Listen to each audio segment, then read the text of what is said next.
अस्सलामु अलैकुम वरहमतुल्लाहि वबरकातुहू। मोहतरम हज़रात, ज़कात के मुतालिक जो ज़रूरी मसाइल की आज दूसरी नशिस्त है। हज़रात, जब हम और आप अपने माल की ज़कात को निकालते हैं और किसी फ़कीर को देते हैं या इस ज़कात को देने के लिए किसी को वकील बनाते हैं तो उस वक्त नीयत करना निहायत ही ज़रूरी है। बग़ैर नीयत के कोई भी अमल काबिल कबूल नहीं है। कभी ऐसा हुआ आपने ज़कात का माल किसी फ़कीर को या मिस्कीन को दे दिया, देने के बाद में आपने नीयत कर ली, अब क्या होगा? अब इसकी दो शक्लें हैं। क्या वो मिस्कीन के हाथ में माल पहुंचने के बाद में उसके हाथ में अभी तक बाकी है या उसने खर्च किया? अगर माल वैसे ही बाकी है, आपने नीयत की तो आपकी ज़कात अदा हो गई। और अगर उस गरीब ने उस माल को ख़त्म कर दिया, इसके बाद में आपने नीयत की, आपके नीयत का कोई एतबार नहीं होगा।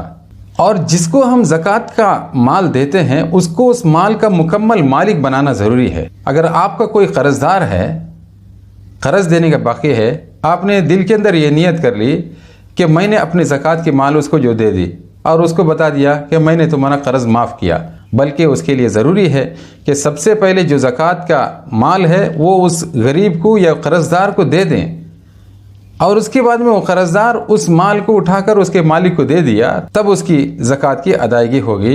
इसको अच्छी तरीके से समझ लें। और ऐसे ही ज़कात का माल अदा करने के लिए किसी को वकील बनाना भी जायज़ है। जैसा कि कोई बहुत दूर रहता है, वो अपने साथी को फ़ोन करके यूँ कहता है, यार मैं तो आ नहीं सकता, मैं तो काफ़ी दूर हूँ, मेरी तरफ से ज़कात के माल को आप फलां जगह पर पहुँचा दो, मैं आपको कल या परसों बैंक में ट्रांसफ़र करता हूँ। इससे भी ज़कात की अदायगी होगी। और इसी तरीके से जिसको उसने वकील बनाया है ज़कात देने के लिए, उसके पास भी वक्त नहीं, उसने अपने दोस्त को फ़ोन किया, फ़ोन करके बताया, देखो यार मेरे दोस्त ने मुझे बताया है कि ज़कात के ये माल फलां जगह पर पहुंचा दो, मेरे पास वक्त नहीं है, मेरे तरफ से तुम अदा करो और तुमको मैं कल तक मैं भेज दूंगा। ऐसा करना भी दुरुस्त है, इससे भी ज़कात की अदायगी हो जाएगी। और एक सवाल ये भी है कि ज़कात हम किस किस को दे सकते हैं?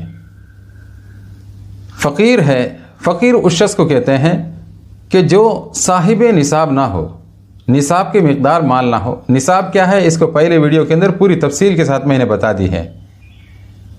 और ऐसे ही मिस्कीन को दे सकते हैं। मिस्कीन वो शख्स के जिसके पास कुछ भी माल ना हो। और ऐसे ही कोई कर्ज़दार है, अगरचे वो देखने में मालदार लगता है, उसका अपना पूरा माल कर्ज़ में देने के बावजूद फिर भी उसके ज़िम्मे कर्ज़ बाकी हो, ऐसे को भी ज़कात दे सकते हैं।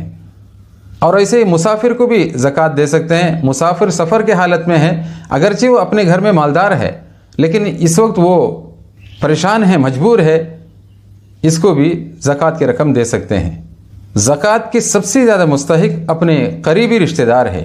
इनको देने से अल्लाह के रसूल सल्लल्लाहु अलैहि वसल्लम ने इरशाद फरमाया कि दो सवाब मिलेगा, एक तो ज़कात का, दूसरा सिला रहमी का, उनके साथ में अच्छा सलूक करने का। और इसी तरीके से हमारे गरीब भाई बहन हैं, वो भी ज़्यादा मुस्तहिक हैं, उनको देने से भी दोहरा अजर अल्लाह तबारक व तआला देते हैं।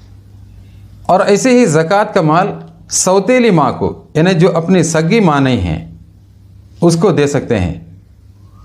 और ज़कात का माल अपनी बहू को भी दे सकते हैं, बेटे की बीवी, अगर वो गरीब है, मुस्तहिक है, दे सकते हैं। और ऐसे ही दामाद, जो बेटी का शोहर है, अगर वो गरीब है, ज़कात का मुस्तहिक है, उसको भी दे सकते हैं। और अपना मुलाजिम है, नौकर है, ये भी अगर मुस्तहिक ज़कात है, इसको भी दे सकते हैं। और हमारे करीब के और दूर के मदारिस दीनिया इस वक्त पूरे मुल्क के कोने कोने से उलमा इकराम अपने मदरसों के चंदे के लिए हमारे पास आते हैं, उनको बखुशी दे सकते हैं। यहाँ पर खर्च करने में भी अल्लाह तबारक व तआला डबल सवाब उसको इनायत करेंगे। एक तो ज़कात का, दूसरा इल्म दीन को तरक्की देने का। और किस किस को हम ज़कात नहीं दे सकते? अपने माँ बाप को हम ज़कात नहीं दे सकते। और इसी तरीके से नाना नानी, दादा दादी और उनके ऊपर तक ज़कात इनको देंगे तो अदायगी नहीं होगी। और ऐसे अपनी औलाद, बेटा और बेटी, बेटे के औलाद पोते और पोतियाँ, बेटी के औलाद नवासे और नवासियाँ, और ऐसे ही नीचे तक, इनको भी ज़कात देंगे तो ज़कात की अदायगी नहीं होगी। और ऐसे ही मियाँ बीवी, यानी शोहर अपनी बीवी को, बीवी अपने शोहर को ज़कात देंगे, इससे भी ज़कात की अदायगी नहीं होगी। और काफिर है उसको ज़कात देंगे, ये भी दुरुस्त नहीं है। साहिब निसाब मालदार है जिसके पास, ये ग्राम के हिसाब से इसका क्या हिसाब है, इससे पहले वीडियो के अंदर आप देखें, पूरी तफसील उसके अंदर मौजूद है। इसको भी ज़कात देंगे तो ज़कात की अदायगी नहीं होगी। और मालदार का छोटा बच्चा है, इसको भी ज़कात की रकम देंगे तो ज़कात की अदायगी नहीं होगी।